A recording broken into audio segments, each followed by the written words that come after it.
因為唔同嘅風係啦，唔同風格、唔同嘅造型，咁變咗我真係中意佢嘅時候咧，自不然會每個版本我都想儲齊佢。因為 R 最近新出咗，即係回歸咗，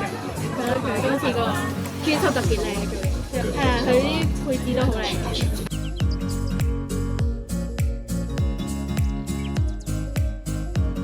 因為我覺得多有一些人會懷念嗰種聽 CD 嘅感覺咯。CD 我覺得都係比較單調啲咯，唔使搞得咁複雜咯。但係嗰時啲唱片咧，佢哋好中意自己 handmade 一啲特別嘅包裝，即係做到好似一件藝術品咁。但係我如果買咗一隻 CD 咧，佢嘅音質同我喺流媒體聽到嘅係唔同啦，同埋咧，我真係買一隻實體嘅 CD，其實係支持緊 CD 呢一個行業咧，佢唔好消失。